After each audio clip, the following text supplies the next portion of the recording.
ಎಲ್ಲರಿಗೂ ನಮಸ್ಕಾರ ಸ್ನೇಹಿತರೆ.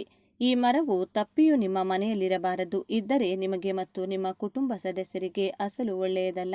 ಸಂಪತ್ತು ಕಡಿಮೆಯಾಗುತ್ತದೆ. ನಿಮ್ಮ ಮನೆಗೆ ದುಷ್ಟಶಕ್ತಿಗಳು ಮತ್ತು ನಕಾರಾತ್ಮಕ ಶಕ್ತಿ ಪ್ರವೇಶಿಸುತ್ತಿರುತ್ತದೆ. ಸಾವು ಸಂಭವಿಸುವ ಅಪಾಯವೂ ಇದೆ. ಮಾನಸಿಕ ಒತ್ತಡ ಹೆಚ್ಚಾಗುತ್ತದೆ. ಆದ್ದರಿಂದ ಯಾರು ಈ ಗಿಡಗಳನ್ನು ಮನೆಯಲ್ಲಿ ಬೆಳೆಸಬಾರದು. ಒಂದು ವೇಳೆ ತಿಳಿಯದೆ ಬೆಳೆಸುತ್ತಿದ್ದರೆ ತಕ್ಷಣ ಕಿತ್ತು ಬಿಸಾಡಿ ಅಪಾಯದಿಂದ ಹೊರಬನ್ನಿ.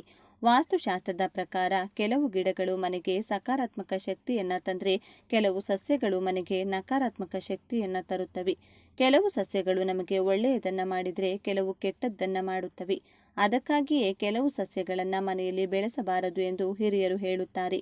ನಿಮ್ಮ ಮನೆಯಲ್ಲಿ ಆಕಸ್ಮಿಕವಾಗಿ ಈ 7 ಸಸ್ಯಗಳು ಬೆಳೆದರೆ ತಕ್ಷಣ ಅವುಗಳನ್ನು ಕಿತ್ತು ಹಾಕಿ. ಮನೆಯಲ್ಲಿ ಬೆಳೆಸಬಾರದ ಸಸ್ಯಗಳು ಯಾವುವು ಎಂಬುದನ್ನು ಈಗ ನಾವು ಈ ವಿಡಿಯೋದಲ್ಲಿ ವಿವರವಾಗಿ ತಿಳಿದುಕೊಳ್ಳೋಣ. ಅದಕ್ಕೂ ಮೊದಲು ನಮ್ಮ ವಿಡಿಯೋಗೆ ಒಂದು ಲೈಕ್ ಮಾಡಿ ಮತ್ತು ನಮ್ಮ ಚಾನೆಲ್ನ ಸಹ ಸಬ್ಸ್ಕ್ರೈಬ್ ಮಾಡುವ ಮೂಲಕ ನಮಗೆ ಬೆಂಬಲ ನೀಡಿ. ವಿಷಯಕ್ಕೆ ಬರೋಣ. ಮನೆಯಲ್ಲಿ ಬೆಳೆಸಬಾರದ ಸಸ್ಯಗಳಲ್ಲಿ ಮೊದಲನೆಯದು ಬೋರೆಹಣ್ಣಿನ ಮರ. ಬೋರೆಹಣ್ಣುಗಳು ತಿನ್ನಲು ತುಂಬಾ ರುಚಿಯಾಗಿರುತ್ತವೆ. ಆದರೆ ಆ ಮರಗಳನ್ನು ಮನೆಯಲ್ಲಿ ನೆಡುವುದು ಅಷ್ಟು ಒಳ್ಳೆಯದಲ್ಲ. ಈ ಮರವನ್ನು ಮನೆಯಲ್ಲಿ ನೆಟ್ಟು ಬೆಳೆಸುವುದರಿಂದ ಮನೆಯವರಿಗೆ ತೊಂದರೆಯಾಗುತ್ತದೆ ಎಂದು ಶಾಸ್ತ್ರ ಹೇಳುತ್ತದೆ.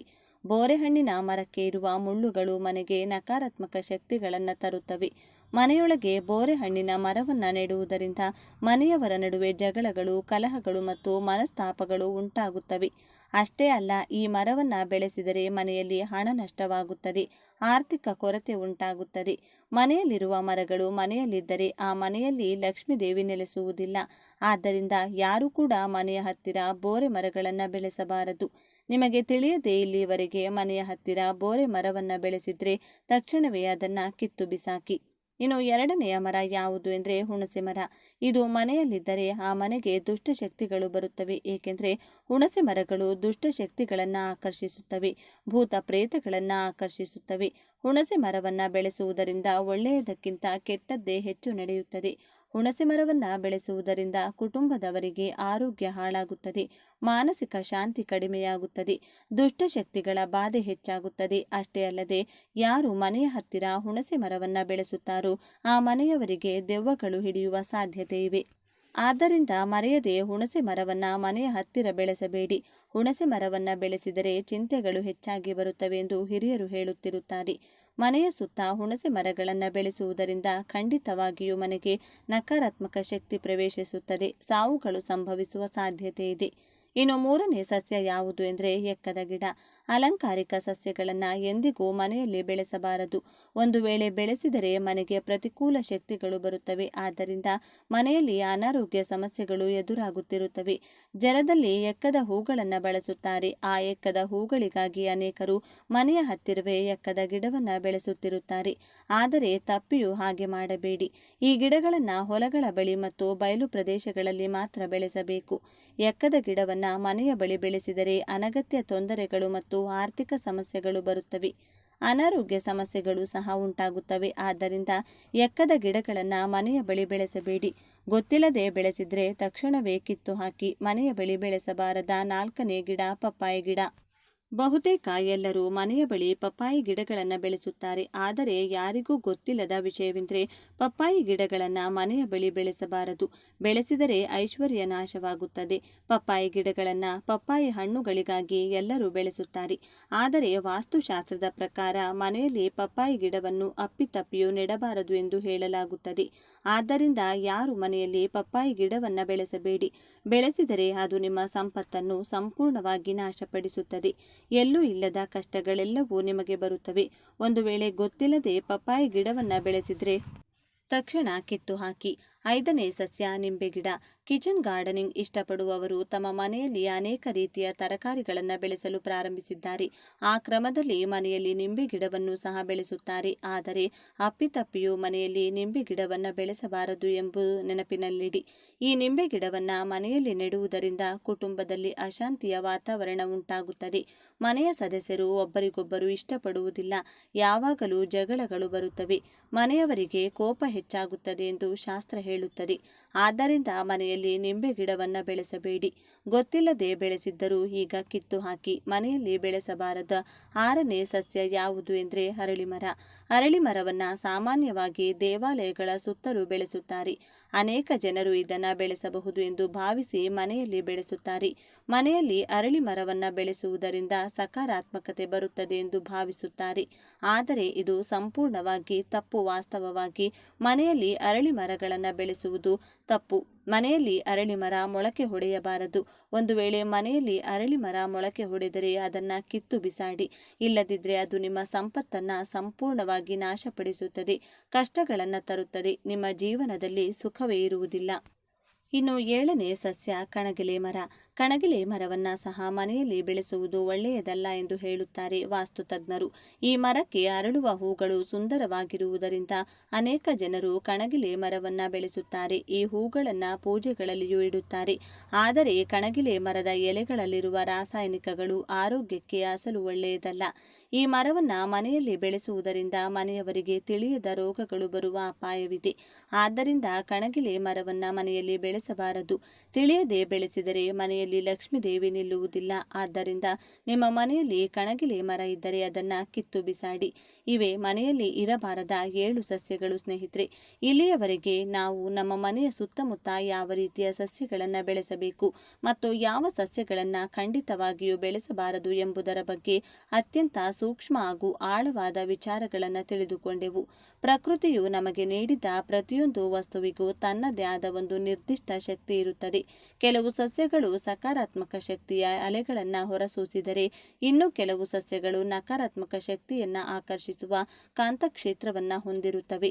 ನಮ್ಮ ಸುತ್ತಮುತ್ತಲಿನ ವಾತಾವರಣ, ನಾವು ಉಸಿರಾಡುವ ಗಾಳಿ ಮತ್ತು ನಾವು ನೋಡುವ ಪರಿಸರ ನಮ್ಮ ದೈಹಿಕ, ಮಾನಸಿಕ ಮತ್ತು ಆರ್ಥಿಕ ಸ್ಥಿತಿಯ ಮೇಲೆ ನೇರವಾದ ಮತ್ತು ನಿರಂತರವಾದ ಪರಿಣಾಮವನ್ನು ಬೀರುತ್ತಲೇ ಇರುತ್ತದೆ. ಇದು ನಮ್ಮ ಪೂರ್ವಜರು ನಮಗೆ ಬಿಟ್ಟು ಹೋದ ಅತ್ಯಮೂಲ್ಯವಾದ ಜ್ಞಾನ. ಮತ್ತೊಂದೆಡೆ ನಾವು ಎಷ್ಟೇ ಆಧುನಿಕರಾಗಿದ್ದರೂ ಸಹ ಪ್ರಕೃತಿಯ ನಿಯಮಗಳನ್ನು ಉಲ್ಲಂಘಿಸಿದರೆ ಅದರ ಪರಿಣಾಮಗಳನ್ನು ನಾವು ಎದುರಿಸಲೇಬೇಕಾಗುತ್ತದೆ. ನಿಂಬೆ, ಹುಣಸೆ, ಪಪ್ಪಾಯಿ, ಕಣಗಿಲೆ ಮತ್ತು ಬೋರೆ ಹಣ್ಣಿನಂಥ ಮರಗಳು ತಮ್ಮದೇ ಆದ ಔಷಧೀಯ ಗುಣಗಳನ್ನು ಹೊಂದಿದ್ದರೂ ಸಹ ಅವುಗಳನ್ನು ವಾಸಿಸುವ ಮನೆಯ ಆವರಣದಲ್ಲಿ ಬೆಳೆಸುವುದು ವಾಸ್ತು ಪ್ರಕಾರ ಅತ್ಯಂತ ಅಪಾಯಕಾರಿ. ಈ ಸಸ್ಯಗಳು ಹೊರಸೂಸುವ ಅನಿಲಗಳು ಮತ್ತು ಅವುಗಳ ಬೇರುಗಳು ಆಕರ್ಷಿಸುವ ನಕಾರಾತ್ಮಕ ಕಂಪನಗಳು ಮನೆಯಲ್ಲಿ ಸದಾಕಾಲ ಅಶಾಂತಿ, ಜಗಳ ಮತ್ತು ಅನಾರೋಗ್ಯಕ್ಕೆ ಕಾರಣವಾಗುತ್ತವೆ. ಮನೆಯಲ್ಲಿ ಸಣ್ಣ ಪುಟ್ಟ ವಿಚಾರಗಳಿಗೂ ಮನಸ್ತಾಪಗಳು ಏರ್ಪಡುವುದು, ಕೈಗೆ ಬಂದ ಅವಕಾಶಗಳು ಕೊನೆಗಳಿಗೆಯಲ್ಲಿ ಕೈತಪ್ಪಿ ಹೋಗುವುದು ಮತ್ತು ಸಾಲದ ಸುಳಿಯಲ್ಲಿ ಸಿಲುಕಿಕೊಳ್ಳುವುದು ಇವೆಲ್ಲವೂ ನಮ್ಮ ಸುತ್ತಮುತ್ತಲಿನ ನಕಾರಾತ್ಮಕ ಶಕ್ತಿಯ ಪ್ರಭಾವದಿಂದಲೇ ಆಗಿರುತ್ತದೆ. ಈ ಪ್ರಪಂಚದಲ್ಲಿ ಬುದ್ಧಿವಂತ ಮನುಷ್ಯ ಎಂದರೆ ತನಗೆ ಹಾನಿ ಮಾಡುವ ವಸ್ತುಗಳನ್ನು ದೂರವಿಟ್ಟು ತನ್ನ ಏಳಿಗೆಗೆ ಸಹಾಯ ಮಾಡುವ ವಸ್ತುಗಳನ್ನು ತನ್ನ ಹತ್ತಿರ ಇಟ್ಟುಕೊಳ್ಳುವವನು. ಆದ್ದರಿಂದ ನಿಮ್ಮ ಮನೆಯಲ್ಲಿ ನಿಮಗೆ ಅರಿವಿಲ್ಲದೆಯೂ ಇಂಥ ಸಸ್ಯಗಳು ಬೆಳೆಯುತ್ತಿದ್ದರೆ ಯಾವುದೇ ನಿರ್ದಾಕ್ಷಿಣ್ಯವಿಲ್ಲದೆ ತಕ್ಷಣವೇ ಅವುಗಳನ್ನು ಬೇರು ಸಹಿತ ಕಿತ್ತು ಹಾಕಿ. ಇದು ನಿಮ್ಮ ಮತ್ತು ನಿಮ್ಮ ಕುಟುಂಬದ ಭವಿಷ್ಯದ ಹಿತದೃಷ್ಟಿಯಿಂದ ತೆಗೆದುಕೊಳ್ಳಬೇಕಾದ ಅತ್ಯಂತ ಕಠಿಣವಾದ ಆದರೆ ಅವಶ್ಯಕವಾದ ನಿರ್ಧಾರವಾಗಿದೆ. ಅಂತಿಮವಾಗಿ ನಿಮ್ಮ ಮನೆಯೆಂದರೆ ಕೇವಲ ಇಟ್ಟಿಗೆ ಮತ್ತು ಸಿಮೆಂಟ್ನಿಂದ ಕಟ್ಟಿದ ಗೋಡೆಗಳಲ್ಲ, ಅದು ನಿಮ್ಮ ಕನಸುಗಳ ಅರಮನೆ, ನಿಮ್ಮ ಕುಟುಂಬದ ಆಶ್ರಯ ತಾಣ. ಅಲ್ಲಿನ ಪ್ರತಿಯೊಂದು ಕಣವು ಶಾಂತಿ ಮತ್ತು ಸಮೃದ್ಧಿಯಿಂದ ಕೂಡಿರಬೇಕು.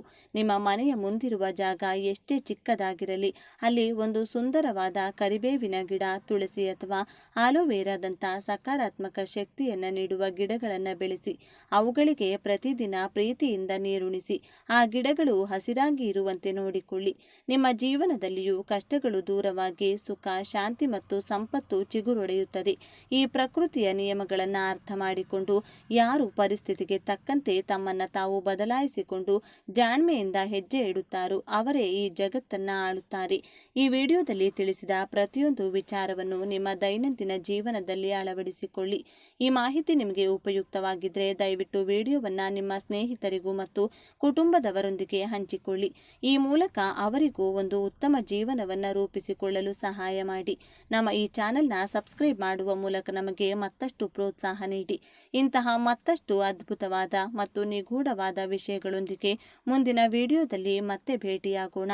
ಅಲ್ಲಿಯವರೆಗೆ ನಿಮ್ಮ ಆರೋಗ್ಯ ಮತ್ತು ನಿಮ್ಮ ಮನೆಯ ವಾಸ್ತುವಿನ ಬಗ್ಗೆ ಜಾಗರೂಕರಾಗಿರಿ. ಕರಿಬೇವಿನ ಮರ ಮನೆಯಲ್ಲಿದ್ದರೆ ಆ ಮನೆಯಲ್ಲಿ ನಡೆಯುವುದು ಇದೆ.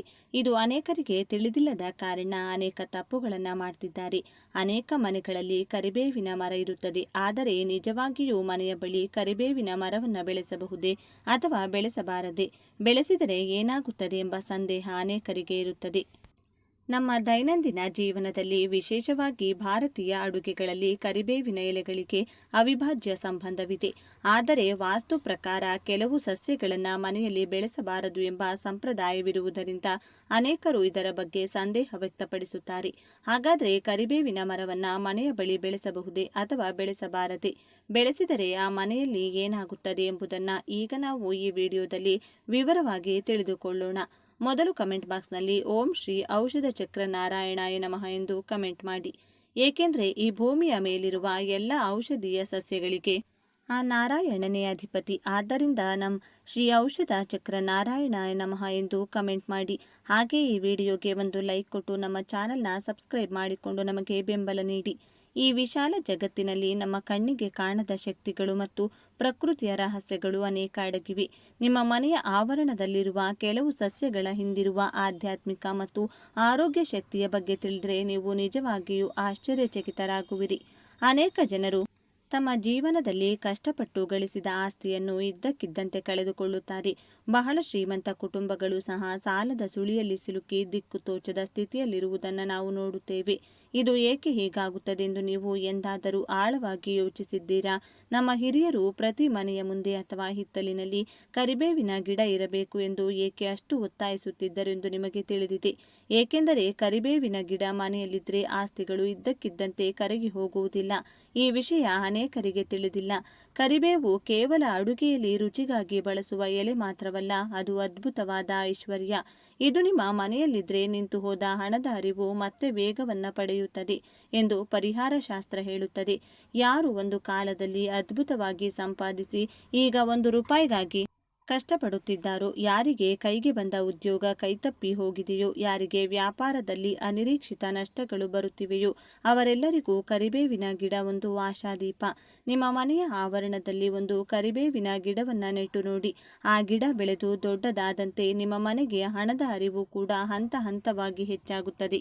ನಮ್ಮ ಪೂರ್ವಿಕರ ಕಾಲದಲ್ಲಿ ಪ್ರತಿ ಮನೆಯಲ್ಲಿ ಹಾಲು ಮತ್ತು ಬೆಳೆಗಳು ಸಮೃದ್ಧವಾಗಿರಲು ಮುಖ್ಯ ಕಾರಣವೆಂದರೆ ಅವರು ಪ್ರಕೃತಿಯೊಂದಿಗೆ ಬೆರೆತು ಇಂತಹ ಅದೃಷ್ಟವನ್ನು ನೀಡುವ ಸಸ್ಯಗಳನ್ನು ಬೆಳೆಸುತ್ತಿದ್ದರು. ಕರಿಬೇವಿನ ಗಿಡವನ್ನು ಮನೆಗೆ ಅದೃಷ್ಟ ದೇವತೆ ಎಂದು ಪರಿಗಣಿಸಲಾಗುತ್ತದೆ. ಇದು ನಿಮ್ಮ ಮನೆಯ ಸುತ್ತಲಿನ ನಕಾರಾತ್ಮಕ ಶಕ್ತಿಯನ್ನು ಹೀರಿಕೊಂಡು ಮನೆಯಲ್ಲಿ ಸಕಾರಾತ್ಮಕ ವಾತಾವರಣವನ್ನು ಸೃಷ್ಟಿಸುತ್ತದೆ. ನಿಮ್ಮ ಮನೆಯಲ್ಲಿ ಆರ್ಥಿಕ ಸಮಸ್ಯೆಗಳು ತಾಂಡವವಾಡುತ್ತಿದ್ದರೆ, ಸಾಲದ ಬಾಧೆಗಳು ನಿಮ್ಮನ್ನು ಕಾಡುತ್ತಿದ್ದರೆ ತಕ್ಷಣ ಒಂದು ಕರಿಬೇವಿನ ಗಿಡವನ್ನು ತಂದು ಶುಭ್ರವಾದ ಸ್ಥಳದಲ್ಲಿ ನೆಡಿ. ಪ್ರತಿದಿನ ಭಕ್ತಿಯಿಂದ ನೀರು ಹಾಕಿ ಅದು ಆರೋಗ್ಯವಾಗಿ ಬೆಳೆಯುವಂತೆ ನೋಡಿಕೊಳ್ಳಿ. ಆ ಮರ ಎಷ್ಟು ಹಸಿರಾಗಿ ಸಮೃದ್ಧವಾಗಿ ಬೆಳೆಯುತ್ತದೆಯೋ ನಿಮ್ಮ ಸಂಪಾದನೆಯು ಅಷ್ಟೇ ವೇಗವಾಗಿ ಮತ್ತೆ ಹೆಚ್ಚಾಗುತ್ತದೆ. ಇದು ನಮ್ಮ ಪೂರ್ವಜರು ಅನುಭವದಿಂದ ತಿಳಿದುಕೊಂಡ ಸತ್ಯ. ಆದರೆ ಕೇವಲ ಆಧ್ಯಾತ್ಮಿಕವಾಗಿ ಮಾತ್ರವಲ್ಲದೆ ಆರೋಗ್ಯದ ದೃಷ್ಟಿಯಿಂದಲೂ ಕರಿಬೇವಿನ ಎಲೆಗಳು ಮಾಡುವ ಪ್ರಯೋಜನಗಳನ್ನು ತಿಳಿದರೆ ನೀವು ಖಂಡಿತವಾಗಿಯೂ ಆಶ್ಚರ್ಯಪಡುತ್ತೀರಿ. ಏಕೆಂದರೆ ನಾವು ಪ್ರತಿದಿನದ ಆಹಾರದಲ್ಲಿ ಇದನ್ನು ತೆಗೆದುಹಾಕಿ ಎಷ್ಟು ದೊಡ್ಡ ತಪ್ಪು ಮಾಡ್ತಿದ್ದೇವೆ ಎಂದು ಆಗ ಅರ್ಥವಾಗುತ್ತದೆ. ಪ್ರಸ್ತುತ ಕಾಲದಲ್ಲಿ ವಾಯು ಮಾಲಿನ್ಯ ಮತ್ತು ಹೊಸ ಹೊಸ ವೈರಸ್ಗಳು ಜಗತ್ತನ್ನು ಹೇಗೆ ನಡುಗಿಸುತ್ತೆ ಎಂದು ನಮಗೆಲ್ಲರಿಗೂ ತಿಳಿದಿದೆ. ಗಾಳಿಯ ಮೂಲಕ ಹರಡುವ ರೋಗಗಳು ನಮ್ಮ ಪ್ರಾಣಕ್ಕೆ ಅಪಾಯ ತರುತ್ತಿವೆ. ಇಂತಹ ಭಯಾನಕ ಸಮಯದಲ್ಲಿ ಕರಿಬೇವಿನ ಮರ ನಿಮ್ಮ ಮನೆಯಲ್ಲಿದ್ದರೆ ಅದು ರಕ್ಷಣಾ ಕವಚದಂತೆ ಕೆಲಸ ಮಾಡುತ್ತದೆ. ಕರಿಬೇವಿನ ಮರದಿಂದ ಬೀಸುವ ಗಾಳಿಯಲ್ಲಿರುವ ಅಣುಗಳು ವಾತಾವರಣದಲ್ಲಿರುವ ವಿಷಕಾರಿ ಅನಿಲಗಳನ್ನು ಶುದ್ಧೀಕರಿಸುವ ಅದ್ಭುತ ಶಕ್ತಿಯನ್ನು ಹೊಂದಿರುತ್ತವೆ. ಇದು ಗಾಳಿಯಲ್ಲಿರುವ ಹಾನಿಕಾರಕ ವೈರಸ್ಗಳು ಮತ್ತು ಬ್ಯಾಕ್ಟೀರಿಯಾಗಳನ್ನು ನಾಶಪಡಿಸಿ ನಿಮಗೆ ಶುದ್ಧ ಪ್ರಾಣವಾಯುವನ್ನು ಒದಗಿಸುತ್ತದೆ. ಮುಖ್ಯವಾಗಿ ನಿಮ್ಮ ಮನೆಯಲ್ಲಿ ಚಿಕ್ಕ ಮಕ್ಕಳು ಮತ್ತು ವೃದ್ಧರು ಇದ್ದರೆ ಈ ಮರ ನಿಮ್ಮ ಮನೆಯಲ್ಲಿರುವುದು ಕಡ್ಡಾಯ. ಏಕೆಂದರೆ ಅವರಲ್ಲಿ ರೋಗ ನಿರೋಧಕ ಶಕ್ತಿ ಕಡಿಮೆ ಇರುತ್ತದೆ. ಆದ್ದರಿಂದ ಹೊರಗಿನಿಂದ ಬರುವ ಸೋಂಕುಗಳು ಅವರನ್ನು ಬೇಗನೆ ಆಕ್ರಮಿಸುತ್ತದೆ. ಕರಿಬೇವಿನ ಮರ ಆ ವೈರಲ್ ಸೋಂಕುಗಳು ನಿಮ್ಮ ಮನೆಯ ಹತ್ತಿರಕ್ಕೂ ಬರದಂತೆ ತಡೆಯುತ್ತದೆ. ಅದಕ್ಕಾಗಿಯೇ ಪೂರ್ವ ಕಾಲದಲ್ಲಿ ಹಳ್ಳಿಗಳಲ್ಲಿ ಜ್ವರಗಳು ಹರಡಿದಾಗ ಕರಿಬೇವಿನ ತೋರಣಗಳನ್ನು ಕಟ್ಟುತ್ತಿದ್ದರು. ಗಾಳಿಯನ್ನ ಶುದ್ಧೀಕರಿಸುವ ಗುಣ ಕರಿಬೇವಿನ ಎಲೆಗಳಿಗೆ ಇರುವಷ್ಟು ಬೇರೆ ಯಾವುದೇ ಸಸ್ಯಕ್ಕೆ ಇಲ್ಲ ಎಂಬುದು ವೈಜ್ಞಾನಿಕವಾಗಿ ಸಾಬೀತಾದ ಸತ್ಯ. ನಮ್ಮ ಮಹರ್ಷಿಗಳು ಬಹಳಷ್ಟು ಸಂಶೋಧನೆ ಮಾಡಿ ವಾತಾವರಣ ಮಾಲಿನ್ಯ ಹೆಚ್ಚಿರುವ ಕಡೆ ಈ ಮರಗಳನ್ನು ನೆಡಲು ಹೇಳಿದರು. ಕೇವಲ ಕರಿಬೇವಿನ ಎಲೆಗಳು ಮಾತ್ರವಲ್ಲದೆ ನಿಮ್ಮ ಮನೆಯಲ್ಲಿ ತುಳಸಿ ಮತ್ತು ಆಲೋವೆರಾ ಸಸ್ಯಗಳು ಇದ್ರೆ ನಿಮ್ಮ ಮನೆ ಒಂದು ಸಣ್ಣ ಆಯುರ್ವೇದದ ಆಸ್ಪತ್ರೆಯಾಗಿ ಬದಲಾಗುತ್ತದೆ. ಕರಿಬೇವಿನ ಎಲೆಗಳಲ್ಲಿರುವ ಪೌಷ್ಟಿಕಾಂಶದ ಮೌಲ್ಯಗಳ ಬಗ್ಗೆ ಕೇಳಿದರೆ ನೀವು ಆಶ್ಚರ್ಯಚಕಿತರಾಗುತ್ತೀರಿ. ಇದರಲ್ಲಿ ಕ್ಯಾಲ್ಸಿಯಂ, ಕಬ್ಬಿಣ, ಚೋಲಿಕ್ ಮತ್ತು ಆಮ್ಲ ಮತ್ತು ವಿಟಮಿನ್ ಎ, ಬಿ, ಸಿ, ನಿಯಾಸಿನ್ನಂತಹ ಅಪಾರ ಪ್ರಮಾಣದ ಪೋಷಕಾಂಶಗಳಿವೆ. ನಾವು ಸಾವಿರಾರು ರೂಪಾಯಿಗಳನ್ನು ಖರ್ಚು ಮಾಡಿ ಖರೀದಿಸುವ ಮಲ್ಟಿವಿಟಮಿನ್ ಮಾತ್ರೆಗಳಿಗಿಂತ ಈ ಒಂದೇ ಎಲೆಯಲ್ಲಿ ಹೆಚ್ಚು ಶಕ್ತಿ ಇದೆ. ಆದರೆ ನಾವು ಇದನ್ನು ಅಡುಗೆಯಲ್ಲಿ ನೋಡಿದ ತಕ್ಷಣ ತೆಗೆದು ಪಕ್ಕಕ್ಕಿಡುತ್ತೇವೆ. ಇದು ನಮ್ಮ ಆರೋಗ್ಯದ ಬಗ್ಗೆ ನಾವು ತೋರಿಸುತ್ತಿರುವ ನಿರ್ಲಕ್ಷ್ಯಕ್ಕೆ ನಿದರ್ಶನ. ಕರಿಬೇವಿನ ಎಲೆಗಳನ್ನು ಹೇಗೆ ಸೇವಿಸಬೇಕು ಎಂದು ತಿಳಿಯದೆ ಅನೇಕ ಜನರು ಅದರ ಪ್ರಯೋಜನಗಳನ್ನು ಕಳೆದುಕೊಳ್ಳುತ್ತಿದ್ದಾರೆ. ಇದನ್ನು 5 ವಿಧಗಳಲ್ಲಿ ಬಳಸಿ ನಿಮ್ಮ ಆರೋಗ್ಯವನ್ನು ವಜ್ರದಂತೆ ಮಾಡಿಕೊಳ್ಳಬಹುದು. ಮೊದಲ ವಿಧಾನ, 2 ಚಮಚ ಕರಿಬೇವಿನ ಎಲೆಯ ರಸವನ್ನು ತೆಳುವಾದ ಮಜ್ಜಿಗೆಯಲ್ಲಿ ಬೆರೆಸಿ ಕುಡಿಯುವುದು. ಇದು ದೇಹದಲ್ಲಿನ ಅತಿಯಾದ ಶಾಖವನ್ನು ಕಡಿಮೆ ಮಾಡುತ್ತದೆ. ಬೇಸಿಗೆಯಲ್ಲಿ ಬರುವ ಸನ್ಸ್ಟ್ರೋಕ್ನಿಂದ ನಿಮ್ಮನ್ನು ರಕ್ಷಿಸುತ್ತದೆ. ಎರಡನೇ ವಿಧಾನ, ಪ್ರತಿದಿನ ಖಾಲಿ ಹೊಟ್ಟೆಗೆ ಬೆಳಿಗ್ಗೆ ಎದ್ದ ತಕ್ಷಣ 4 ತಾಜಾ ಎಲೆಗಳನ್ನು ನೇರವಾಗಿ ಅಗಿದು ನುಂಗುವುದು. ಇದರಿಂದ ನಿಮ್ಮ ಜೀರ್ಣಕ್ರಿಯೆ ಸುಧಾರಿಸುವುದಲ್ಲದೆ ರಕ್ತದಲ್ಲಿನ ತ್ಯಾಜ್ಯಗಳನ್ನು ಹೊರಹಾಕಲ್ಪಡುತ್ತವೆ. ಮೂರನೇ ವಿಧಾನ, ಕರಿಬೇವಿನ ಎಲೆಯ ಯಾರು ತೂಕ ಇಳಿಸಿಕೊಳ್ಳಲು ಬಯಸುತ್ತಾರೋ ಅವರು ಕರಿಬೇವಿನ ಎಲೆಗಳನ್ನು ನೀರಿನಲ್ಲಿ ಕುದಿಸಿ ಆ ಕಷಾಯವನ್ನು ಕುಡಿದರೆ ದೇಹದಲ್ಲಿನ ಕೊಬ್ಬು ಮಂಜುಗಡ್ಡೆಯಂತೆ ಕರಗಿ ಹೋಗುತ್ತದೆ.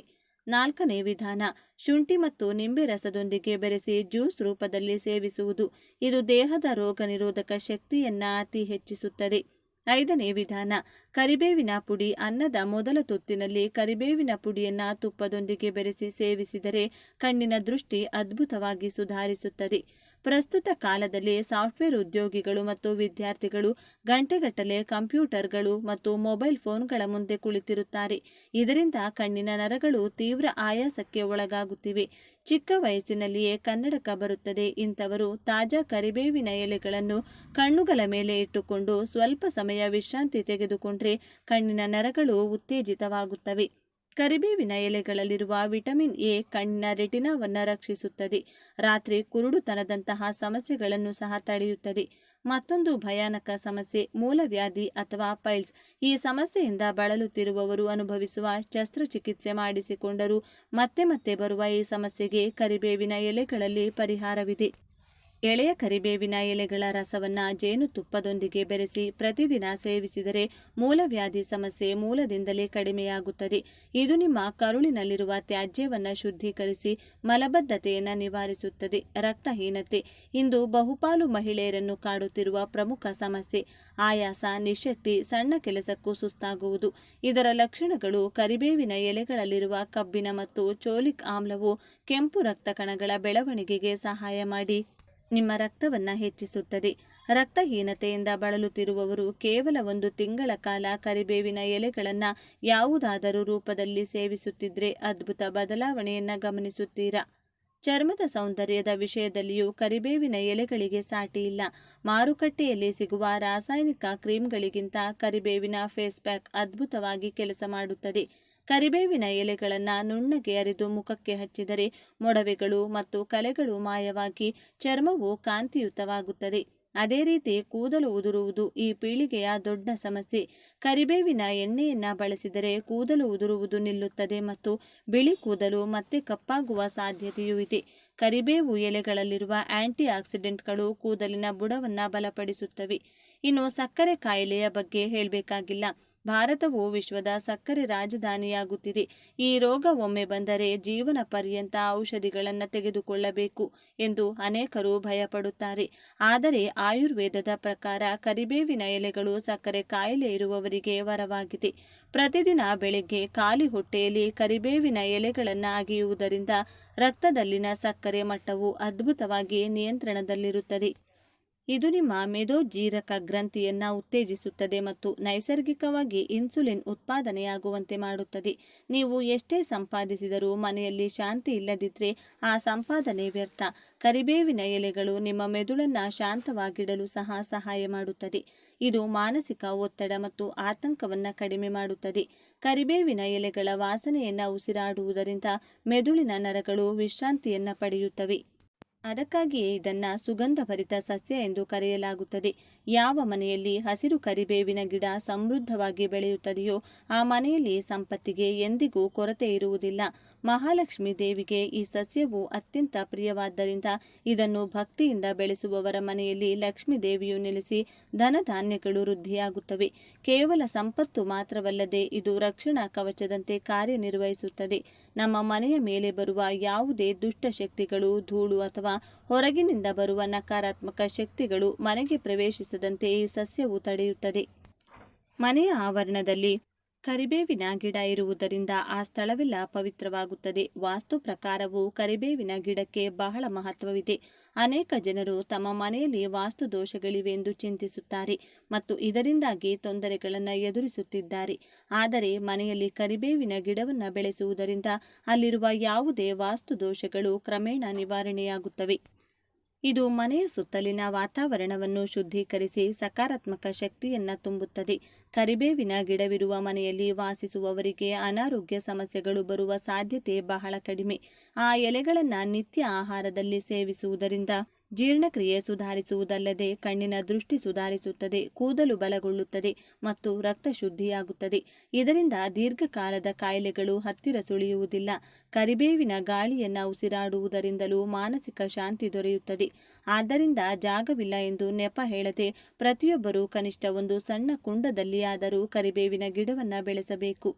ನಮ್ಮ ಪೂರ್ವಜರು ಮನೆಗೊಂದು ಕರಿಬೇವಿನ ಗಿಡವನ್ನು ಬೆಳೆಸುತ್ತಿದ್ದರು. ಹಾಗೆ ಮನೆಯಲ್ಲಿ ಕರಿಬೇವಿನ ಗಿಡವನ್ನು ಬೆಳೆಸಿದರೆ ಆ ಮನೆಯಲ್ಲಿ ಹಾಲು ಮತ್ತು ಧಾನ್ಯಗಳು ಸಮೃದ್ಧವಾಗಿರುತ್ತಿದ್ದವು. ಇದು ನಿಮ್ಮ ಮನೆಗೆ ಲಕ್ಷ್ಮಿ ಕಟಾಕ್ಷವನ್ನು ನೀಡುವುದರ ಜೊತೆಗೆ ನಿಮ್ಮ ಕುಟುಂಬವನ್ನು ದೃಷ್ಟಿ ತಾಗದಂತೆ ಮತ್ತು ರೋಗಗಳ ಬಲೆಗೆ ಬೀಳದಂತೆ ಕಾಪಾಡುತ್ತದೆ. ಪ್ರತಿದಿನ ಆ ಗಿಡಕ್ಕೆ ನೀರು ಹಾಕಿ ಜಾಗರೂಕತೆಯಿಂದ ನೋಡಿಕೊಂಡ್ರೆ ಅದು ನಿಮ್ಮ ಜೀವನದಲ್ಲಿ ಹಸಿರು ಮತ್ತು ಸಂತೋಷವನ್ನು ತುಂಬುತ್ತದೆ. ಆದ್ದರಿಂದ ಇಂದೇ ಸಂಕಲ್ಪ ಮಾಡಿ ನಿಮ್ಮ ಮನೆಯ ಸುತ್ತಮುತ್ತ ಕರಿಬೇವಿನ ಗಿಡವನ್ನು ನೆಡಿ. ಅದು ನೀಡುವ ಅದ್ಭುತ ಫಲಿತಾಂಶಗಳನ್ನು ನೀವೇ ಗಮನಿಸುತ್ತೀರಿ. ಈ ಮಾಹಿತಿ ನಿಮಗೆ ಉಪಯುಕ್ತವಾಗಿದ್ದರೆ ದಯವಿಟ್ಟು ಈ ವಿಡಿಯೋವನ್ನು ನಿಮ್ಮ ಸ್ನೇಹಿತರು ಮತ್ತು ಕುಟುಂಬದವರೊಂದಿಗೆ ಹಂಚಿಕೊಳ್ಳಿ. ಈ ಮೂಲಕ ಅವರಿಗೂ ಒಂದು ಉತ್ತಮ ಜೀವನವನ್ನು ರೂಪಿಸಿಕೊಳ್ಳಲು ಸಹಾಯ ಮಾಡಿ. ನಮ್ಮ ಈ ಚಾನೆಲ್ನ ಸಬ್ಸ್ಕ್ರೈಬ್ ಮಾಡುವ ಮೂಲಕ ನಮಗೆ ಮತ್ತಷ್ಟು ಪ್ರೋತ್ಸಾಹ ನೀಡಿ. ಇಂತಹ ಮತ್ತಷ್ಟು ಅದ್ಭುತವಾದ ಮತ್ತು ನಿಗೂಢವಾದ ವಿಷಯಗಳೊಂದಿಗೆ ಮುಂದಿನ ವಿಡಿಯೋದಲ್ಲಿ ಮತ್ತೆ ಭೇಟಿಯಾಗೋಣ. ಅಲ್ಲಿಯವರೆಗೆ ನಿಮ್ಮ ಆರೋಗ್ಯ ಮತ್ತು ನಿಮ್ಮ ಮನೆಯ ವಾಸ್ತುವಿನ ಬಗ್ಗೆ ಜಾಗರೂಕರಾಗಿರಿ. ಧನ್ಯವಾದಗಳು.